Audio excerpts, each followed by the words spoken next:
But if you pick up the Bible, in the complete Bible, the word Trinity is not mentioned anywhere. If you read this big encyclopedia, it is more than twice the size of the Quran. Actually, this is in small writing. This is along with Arabic and English and commentary. The Bible actually is twice the size, more than twice the size of the glorious Quran. Nowhere will you find the word Trinity. Nowhere. The closest verse that any Christian can come to regarding the concept of Trinity is from the first epistle of John, chapter number 5, verse number 7, which says, "For there are three that bear record in heaven, the Father, the Word, and the Holy Ghost. And these three are one." The closest verse regarding Trinity, first epistle of John, chapter 5, verse 7. And if you read the Revised Standard Version, this is the King James Version, which I was showing, which is the most popular.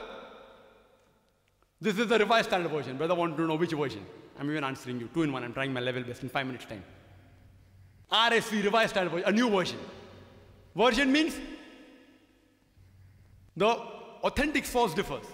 And the Christian boasts of 24,000 manuscripts of the Bible, but no two identical. This is the New King James Version, which Pastor refers to. This is the Douay version, which has 73 books. They have thrown out 7 books out of this, which the Catholics refer to as a fabrication. Who has done that? The Protestants. Pastor's Bible is the New King James Version, has only 66 books. It's a different Bible. There are various Bibles, various. In IRF, we have more than 25 different versions, more than 200 different types of Bible. You can come and refer to IRF. Coming back to your question. In the Revised Standard Version, which has been revised by 32 scholars of the highest eminence, backed by 50 different Christian corporate denominations, they said that the King James Version has got grave defects. And when they revised this, they have thrown this verse, which is the closest resemblance to Trinity, first epistle of John, chapter 5, verse number 7, as a fabrication, as a concoction, as an interpolation. They thrown it out. Who? Not Muslims, not Hindus, 32 Christian scholars of the highest eminence, backed by 50 different corporate denominations. They have thrown this verse, which is the closest resemblance to Trinity, as a fabrication. The word Trinity doesn't exist. Jesus Christ, peace be upon him, never claimed divinity, as I mentioned earlier.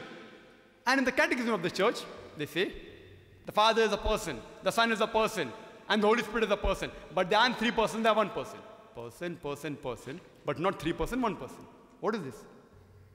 1 plus 1 plus 1 is 3, but the Christian says 1.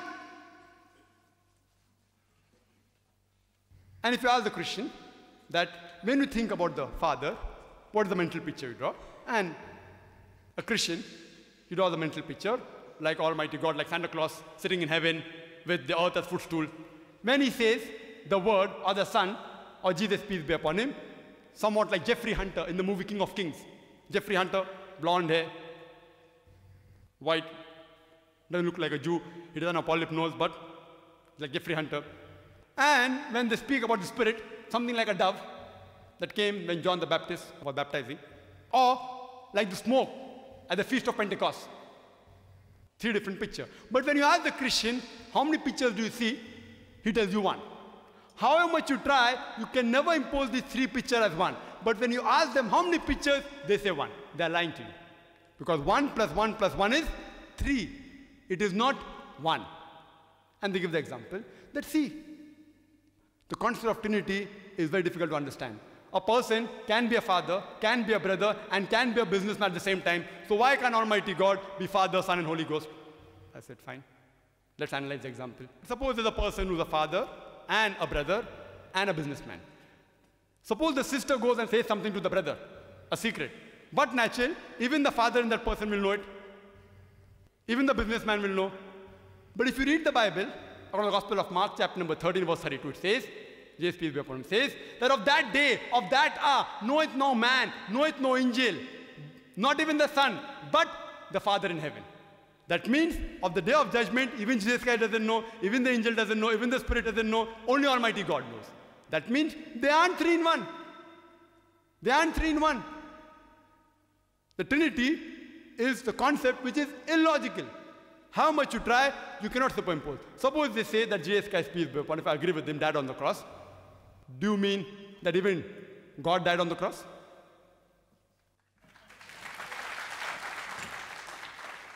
We would request, as we are allowing the questioners to ask any odd question he wants to ask, we would request them to bear with whatever answer is given by the speakers on my right and left, Pastor Rockney and Dr. Zakir. Whether you like it or not, they have a right to answer in the manner they would like to. Even if they refuse to answer, if they refuse to present any answer, they have a full right for it. That is the decision. Even if they don't answer, they have a full right for not answering. Let the whole audience be the judge. You can discuss the details after the program. May we have the next question from the ladies for Pastor Rockney. Pastor, I would exhort your patience, please, the speakers as well as the audience. in the beginning of your talk, you said that the evil is actually taken out by man himself. It's not given by God. But then, according to the theory of original sin, you say that the man is born with the sin. So don't you think it's a contradiction? Can you please clarify it? Yeah. Man has inherited not sin, but the nature of sin. Okay? That means man has inherited the tendency of sinning. But suppose a baby dies, what happens? He's innocent. He'll go straight to heaven. That's what I believe. Okay? But the baby is not going to pay for the price for his daddy and his all that, you know. Because as Brother Zakir referred from the Bible is correct, he is not responsible for his father's fault as far as sin and punishment in hell is concerned. Okay?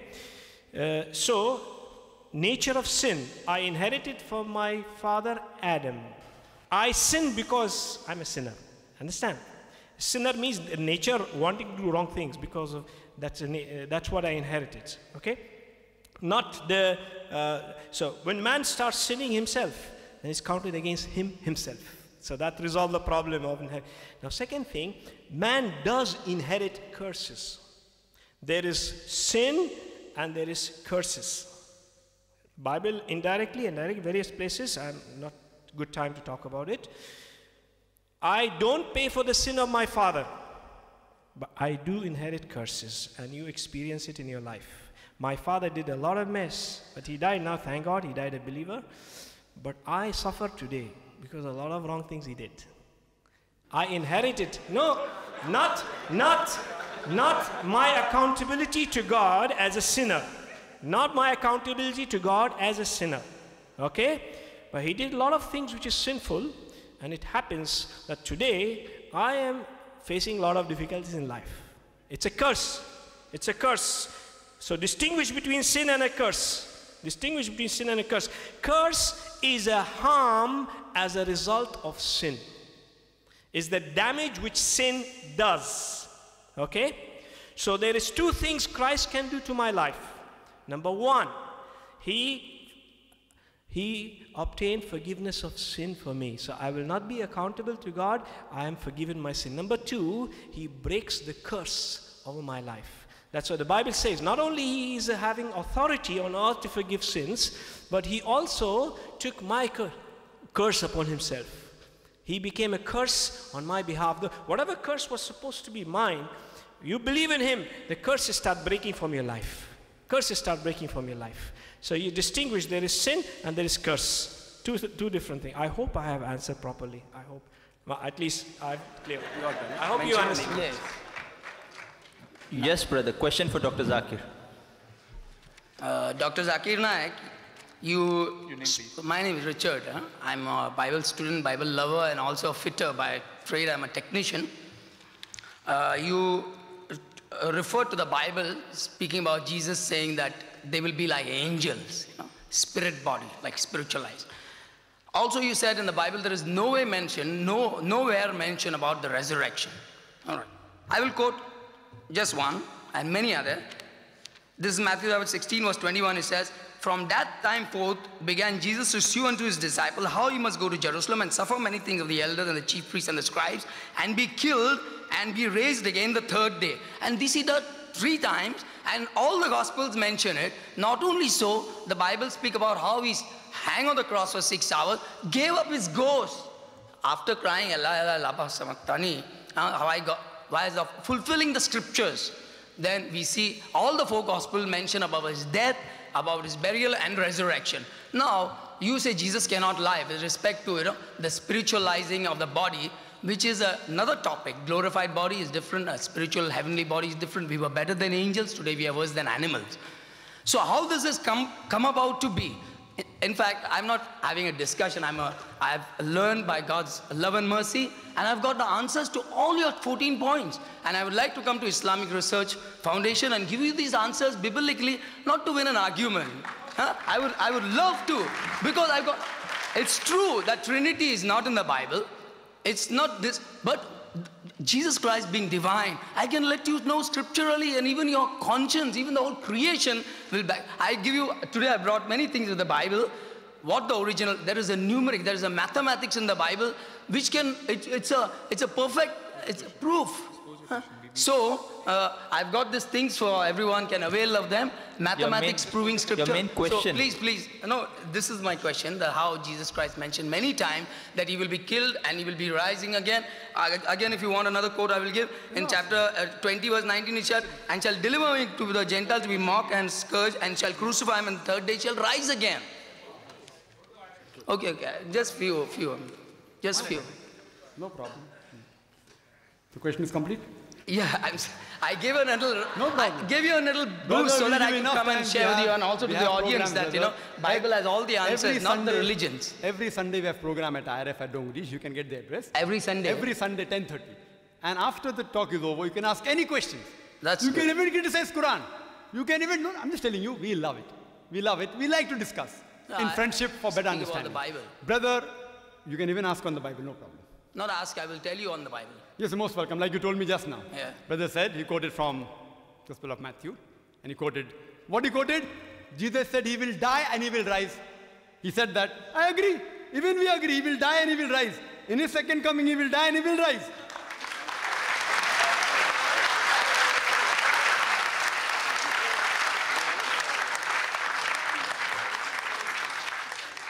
And that resurrection in his second coming, which is mentioned in the Quran and the Bible, will be the true resurrection.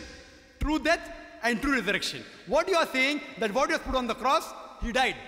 You say that, from your side it is. But when you check, I do know some people say, oh, we saw him dead. The soldier says, if you read, again, Gospel of John, chapter 9. I'll give you quotation. Gospel of John, chapter 19, verse 33. We saw him to be dead, like how pastor saw the girl to be dead. He's not expert, he said, like a layman. So even the soldier, like a layman, saw him to be dead. Today, to testify he's dead, doctor requires stethoscope, he requires the pulse. We have machines like ECG, EEG, heartbeat, brain, and yet doctors make mistake. Here I've got with me so many articles that a person died for 3 hours and then he got back to life. 3 days, several, in South Africa, in Philippines, all these cases. Doctor testifying with instrument. Here, a soldier layman testifies. That doesn't mean he's dead. Please let me complete the answer. Then you can go back to the queue and ask any question. Now come on Sunday. So, it was from hearsay. Whether he died or not, actually, I proved 14 points. You said you can answer all. You haven't answered a single. He was alive, he was alive, he was alive. That means he was not resurrected. He will be resurrected, I believe. Every Muslim believes. In the second coming, when he comes, he will be resurrected. And the Quran says, in Surah Ma'idah chapter number 5, verse number 116 and 117, he says that, oh God, you be the witness. I never told them to worship me as Almighty God. But I said, A'budullah, worship Allah, Rabbi wa Rabbukum, who's my Lord and your Lord.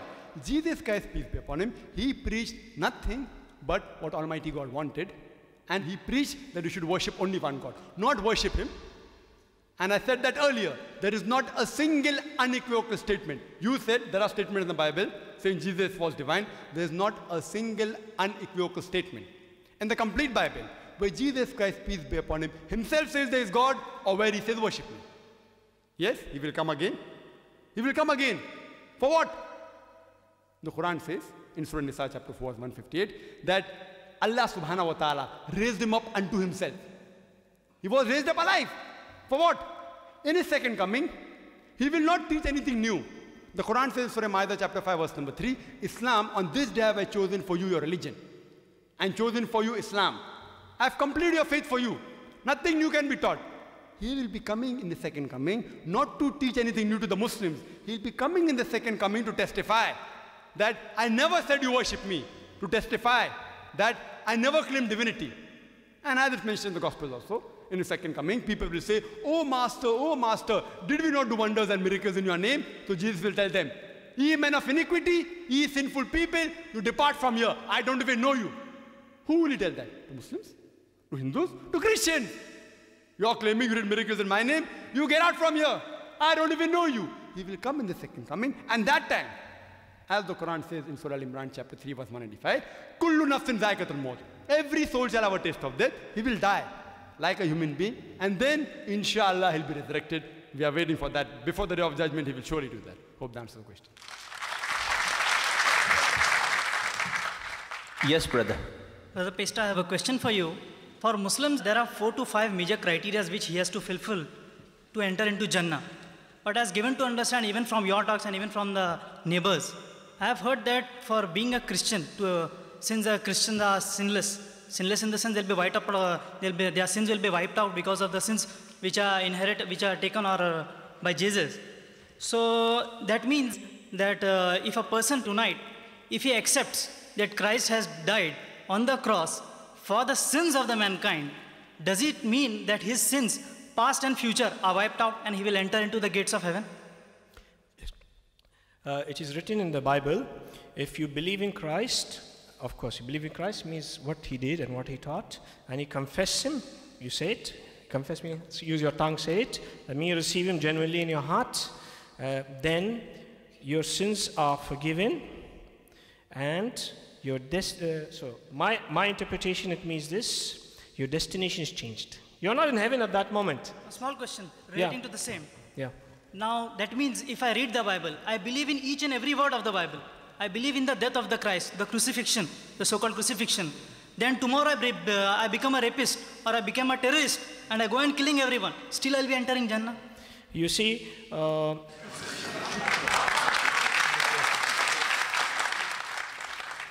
if you have genuinely believed in Christ today, you will not be a rapist tomorrow.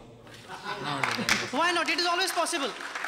Your life will be so changed. See, the thing is, that means you are lying, you did not receive Jesus. The thing is, there is only one single statement which shows that you have to believe in Christ, that he died for the cross, that he died on the cross and died for the sins of the mankind. That is the only criteria which I know. Even in your talk, you have said the same thing. If you believe in Jesus, your faith is interpreted acts of faith, according to the book of James, Yaqub.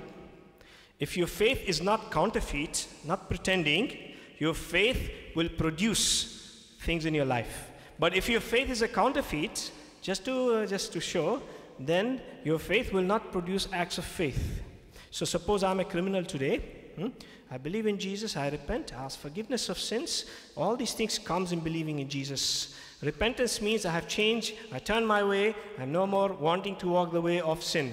Then God will help me and I will succeed, not following that old way of living. My life is changed. Now I may commit mistakes. That doesn't mean I have abandoned the faith. A small baby, he loves his daddy. Still occasionally he disobeys daddy. There is a level of disobedience. Okay? There's a level of disobedience and there is a level of rejection and rebellion.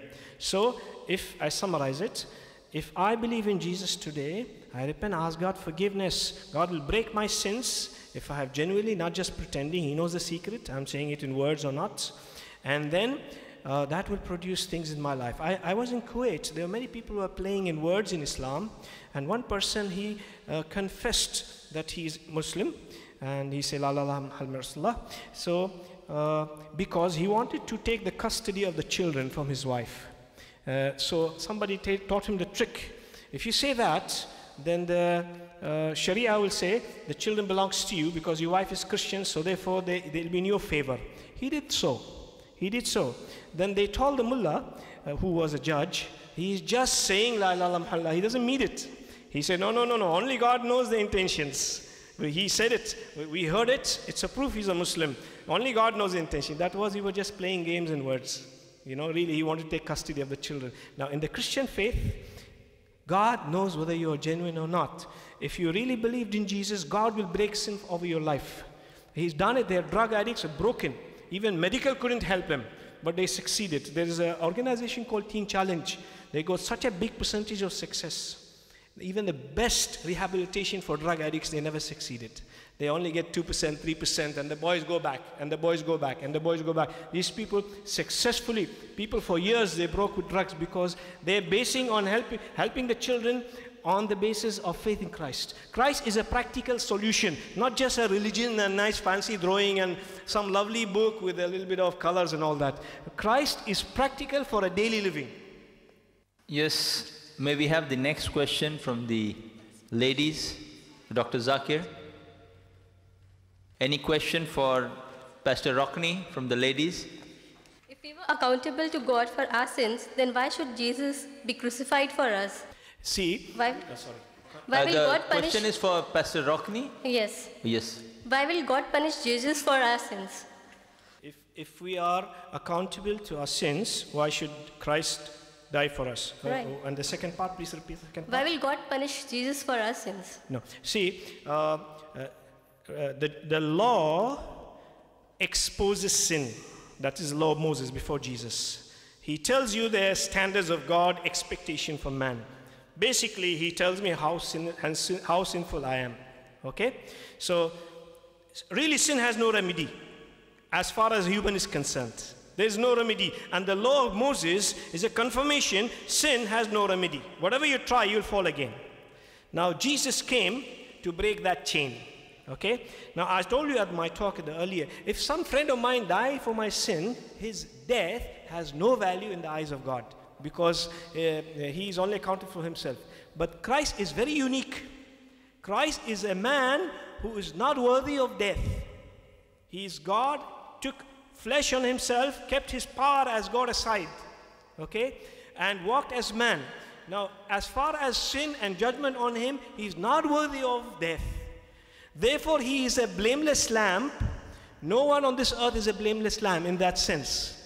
So therefore, his death was very precious, and the value was fit that only this kind of person dying, and there's only one such a person in history, that only then he has that unique office that he can take away my sin. No other person can do that. So that is the reason, because his being not committed sin makes him that blameless, acceptable lamb before God. That is the reason why his position is very unique. That's the reason. I hope I made it a little, huh? Okay? His position as sinless person who is not worthy of death, that makes him the perfect lamb acceptable to God to receive sin of people. So does that mean that we are not accountable for our sins if we just believe in him? You see, I just mentioned to the gentleman, believe is translated into real acts of faith. There are people who believe just for some various benefits. Maybe you'll get some good salary from some foreign organization. There are many people who do that, but God knows the secrets, okay? But I'm saying if you believe, your life will show. Your life will show, okay? Judas the Iscariot believed, but really it was not really faith. Afterwards we saw, for the sake of 30 pieces of coins, he betrayed his master. Really from beginning he didn't believe. That was a counterfeit belief, conditional belief, belief only if things goes well. Okay? So the book of James says, if you believe, your life will show. Okay? It's not belief. I don't mean just say words, you know. I mean say words, you mean it. Okay? I mean, in a sincere heart, acknowledging my helplessness because of my sin, and asking God to forgive me in the name of his son Jesus. That's the only way to receive forgiveness of sin. Whatever you do, there's no other way. Sorry, but if you're saying that God took the flesh and bone. Excuse me. I think you have put your question forward. The pastor has explained. We cannot have another question. First question was Counter question for the answer. I mean, Can I ask, please? You can try your... You'd like to give a short comment, one-line right? comment. As said by Pastor that a true believer in Jesus Christ will never become a rapist tomorrow. But if you see the Christians or on a whole, you see that every Christian do sin. So that means you're trying to say that no Christian is a true believer of Jesus Christ?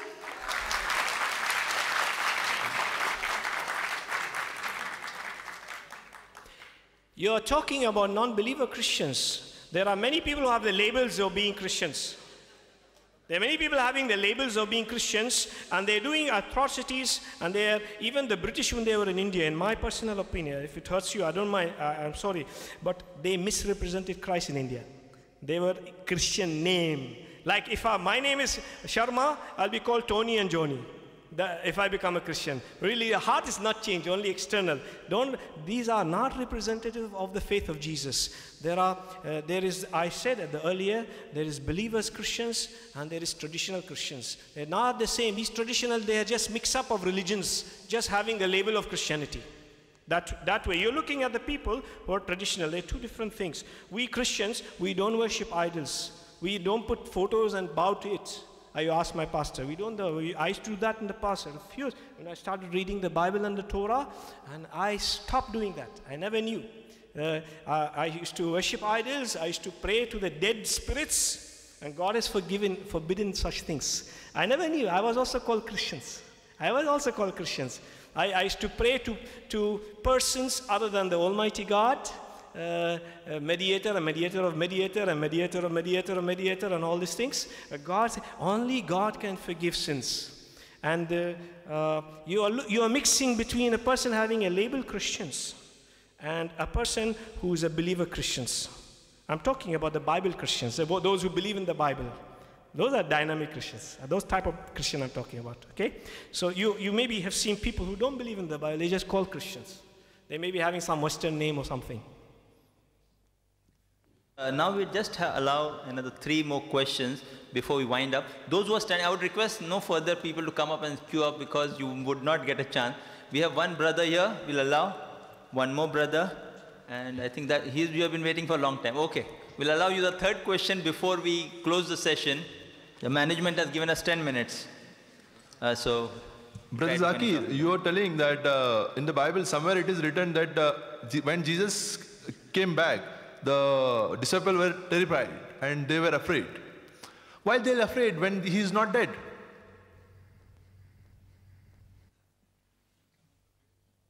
There was a question that when Jesus Christ, peace be upon him, goes to the upper room where the disciples had gathered there, why were they afraid when he was not dead?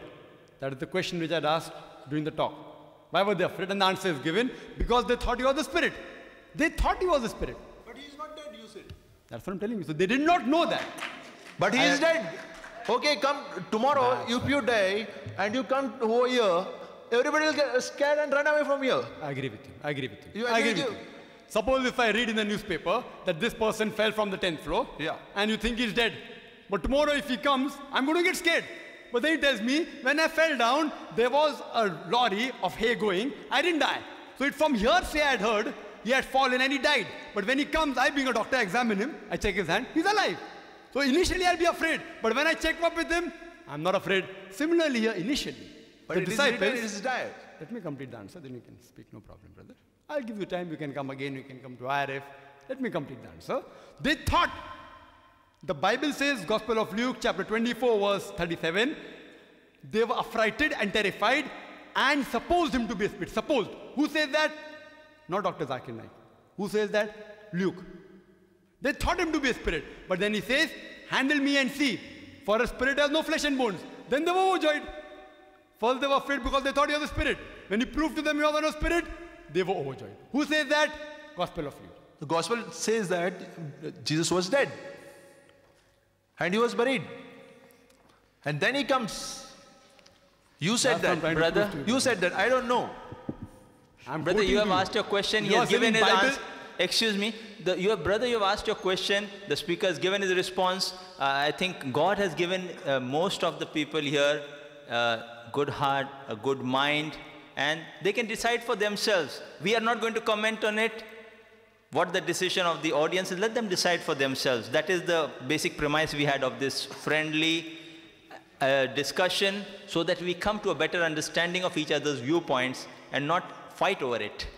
Just understand each other's viewpoint in its proper perspective. We have two experts who know their job. Let them give the answers. If you know it better, tomorrow you hire a big hall and maybe invite someone else, and people will come and hear you. They are happy hearing you now.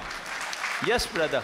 You can carry on with the answer. So all the statements were from hearsay. They thought him to be a spirit because they had heard that he had died. Heard from hearsay. They weren't eyewitnesses. Who says that?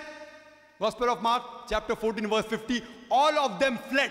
At the most critical juncture of the life of Jesus Christ, peace be upon him, they all forsook and left him. Who says that? The gospel says that. They fled. It was from hearsay. And he proves to them by showing his hand that he was not a spirit. And pastor said, and he gave the reason for salvation, the two questions posed earlier. And the pastor said that you have to believe in Jesus Christ, peace be upon him. He has died for your sins. And then after that, you should not sin. I don't get it. That if someone has paid for my sin, then what is the problem in me doing sin? If someone tells me, go to a restaurant, Delhi Darbar, I've paid for your bills, eat as much as you want. And then say, don't have chicken. I say, why? You have paid for my bill. Why not have chicken? Don't have mutton. I say, why?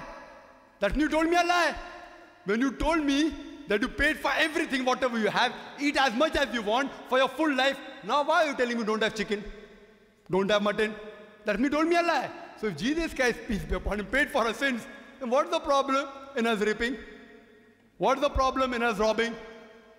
So this logic, if you understand, it doesn't go into the logical mind of a person. Hope that answers the question. Yes, brother.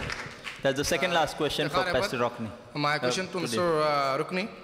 As you know, that every country have his criminal law. And anyone who is doing wrong thing is going to be punished according to the criminal law of the country.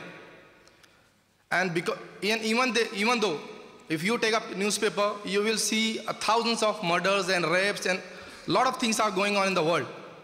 Suppose, as you said earlier in your speech, in the beginning, that Jesus was already crucified. He was not crucified for his sins, but he was crucified for the sins of human being, for the sins of Christians. If we believe that Jesus was crucified for all Christians, then what is going to be the situation of the world? Yeah, shall I complete? Yeah. It is written that Jesus died for the sins of the whole world, that anyone who believes in him will have the gift of salvation. Potentially, it is for you and for everybody. Then who is going to handle the situation after that? If everybody starts believing that, yes. And I can kill you right now here, and I can tell tomorrow into the court that Mr. Jesus is crucified for my sins, and you cannot testify me, then can you write on the paper that this guy should not be testified, as Mr. Jesus is already crucified for him?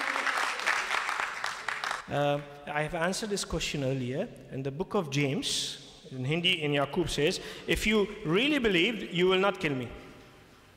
You will not kill me. You write it and give that if Mr. Iftikhar is killing today here, and he should not be testified tomorrow in the court of the law of the Indian Constitution. Yes. Can you give me in writing now? Just a minute. I will believe tomorrow that Jesus was crucified. I will believe tomorrow. And I will be a perfect Christian. See, there are two things in sin. As I said, there is sin and there is damage of sin. Okay? There is sin itself. A simple thing I can tell you. No, see, you are a believer. You are a believer, a perfect believer as a Christian. Today morning I told my daughter, I want to know each and every table from 1 to 20. You read it and I will listen in the evening. Just to keep me happy, she learned everything, she kept in mind and repeated in the evening. Mr. Zakir is not a Christian. He is a Muslim. But he can quote each and every verse from your Bible, any Bible.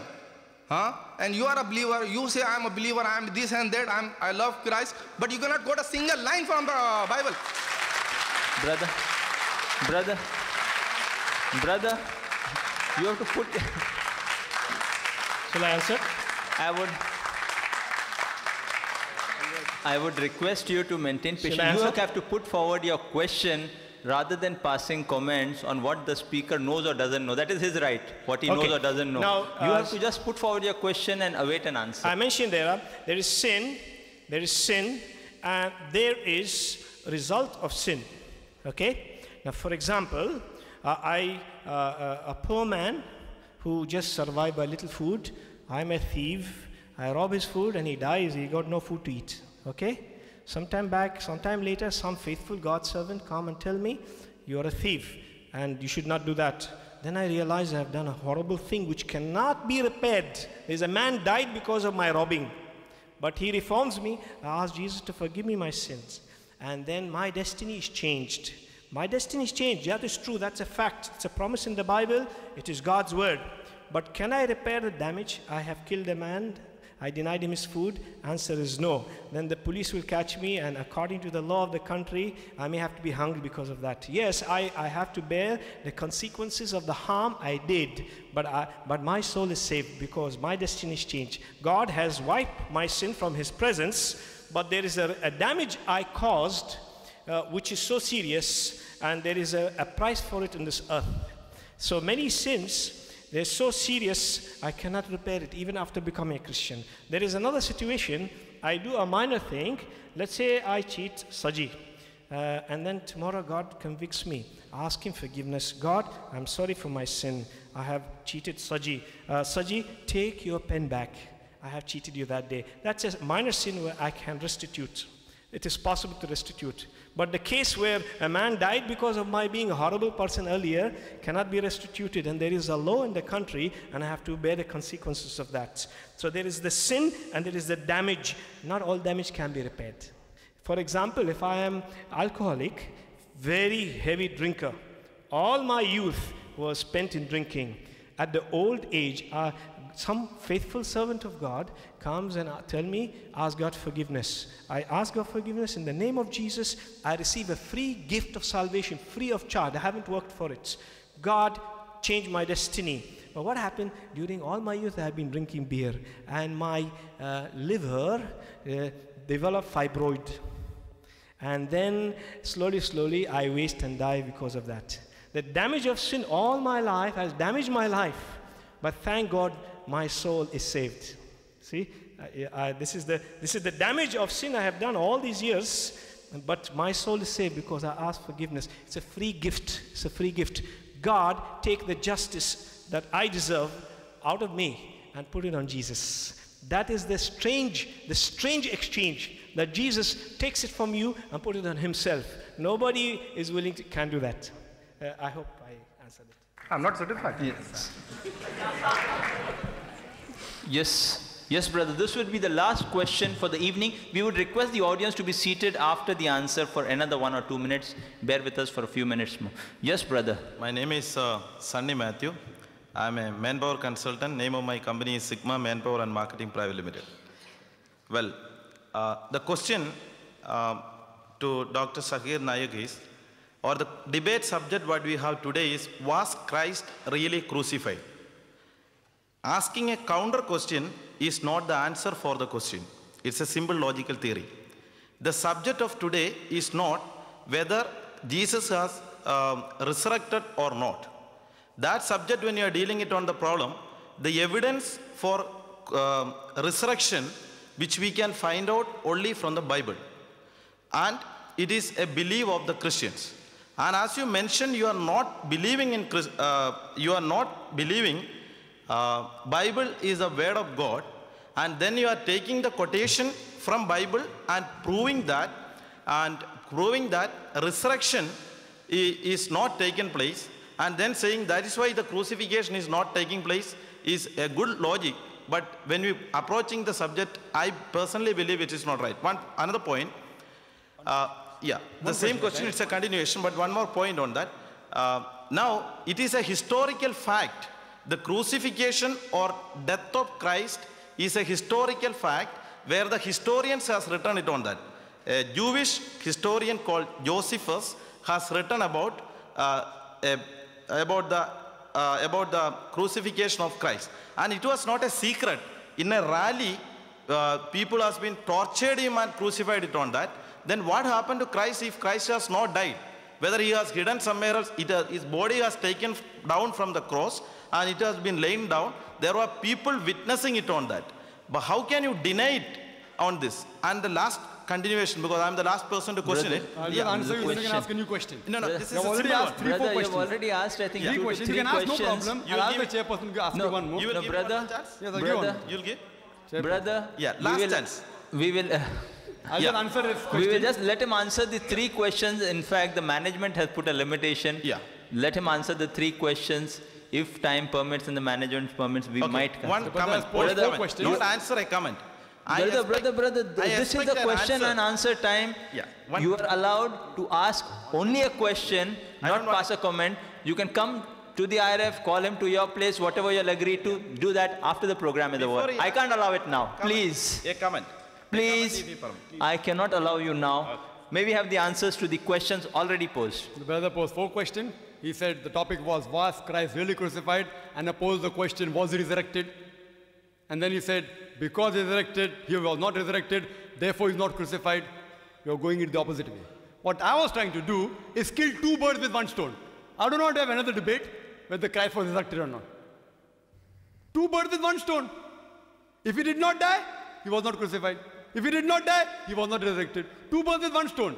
So even if you remove the word resurrection, yet the arguments remain the same. And you can have the video cassette later on when it's released. First I said, if a person doesn't die, he's not crucified. And then I went to say that for resurrection also death is required. So I'm killing 2 birds with 1 stone, trying to prove that Jesus Christ, peace be upon him, did not die.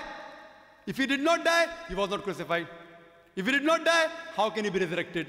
I'm killing 2 birds with 1 stone. But I'm sticking to the topic. I'm not going away from the topic. Because both these things are important. According to Paul, 1 Corinthians chapter 15, verse 14, that, and if Christ did not die and rise, our preaching is vain and your faith is vain. So I'm killing 2 birds with 1 stone. You can refer to the cassette. You asked the next question that historians have said, Jewish historian, that he has been crucified. Do you know, brother, how much of material has been written on Christ has been really crucified?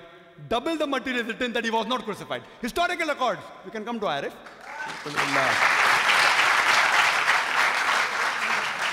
I can quote Venturi, a German philosopher. He said, St. Paulus, I can give you how many names you can give, I'll give you double the quantity names of historians. Not Muslims, Christians, non-Muslims. I'll give their names. The 4th question. If Jesus Christ, peace be upon him, did not die, what happened to him? Was he put below the earth, etc.? I feel you didn't hear my talk and my rebuttal and my question and answer session. I made it very clear in Surah Nisa, chapter 4, verse 157. وَمَا قَتَلُوهُ وَمَا صَلَبُوهُ. They didn't kill him, neither did they crucify him. It was only made to appear so. Next verse, Surah Nisa, chapter 4, verse 158, it says that Allah subhanahu wa ta'ala raised him up alive. I've said that he was raised up alive unto himself. Allah subhanahu wa ta'ala raised Jesus Christ, peace be upon him, unto himself. It is even mentioned in Surah Al-Imran, chapter number 3, verse number 55, that he was raised up alive. And he'll be coming again in the second coming. So all your 4 questions have been answered. And the pastor said, what I have got from his answer which he gave earlier. Every time I meet a Christian, I get a new answer. He said that certain damages cannot be repaired. He said that. It's there on video. That means for certain sins, Jesus Christ cannot pay. What I get to understand, every time I meet a new Christian, I get a new ideology of Christianity. That for small sins, Christ has paid, peace be upon him. For big sins, he has not paid. That's what I understand. Yes, brother, you had some comment. Brother, you can just ask your question instead of a comment, because in his 5 minutes, there are yet 2-3 minutes left. I will allow him to answer only in the 3 minutes, not the 5 minutes. Okay. Yes, brother. Quickly your question, quickly the answer, within 3 minutes. Okay. Now the entire argument which you have given based on the biblical quotings, and when actually the subject was the Christ as really crucified, what you have there to talk from the Quran. Quran, when you are saying, if you are saying a statement and if you are repeating a statement, that's not an argument. I say there is a God, and I say 20 times there is a God. That's not an argument. Argument requires subsequent support. So what support you can give from Quran for Christ is not crucified other than that of the statement?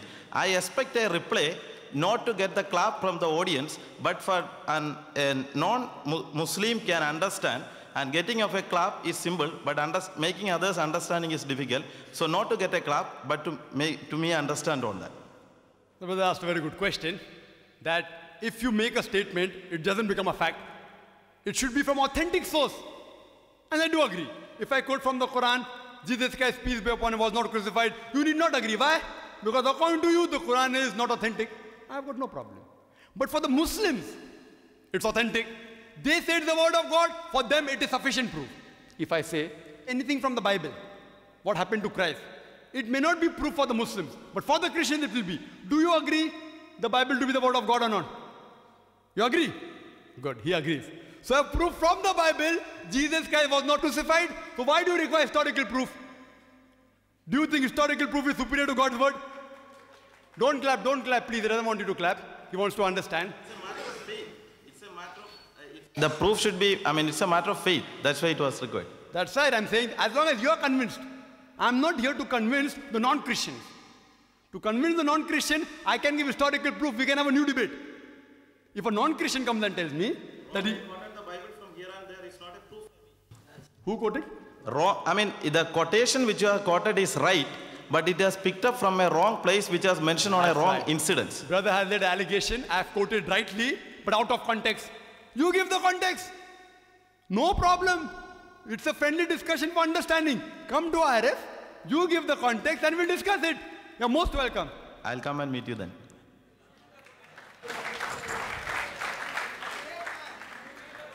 Jazakallah khair. We thank God Almighty for making this evening of understanding each other's viewpoints between two major faiths of this world possible for all of us present here.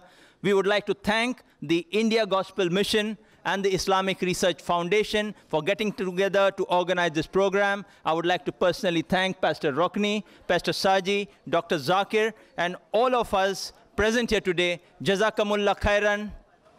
May God reward all of you.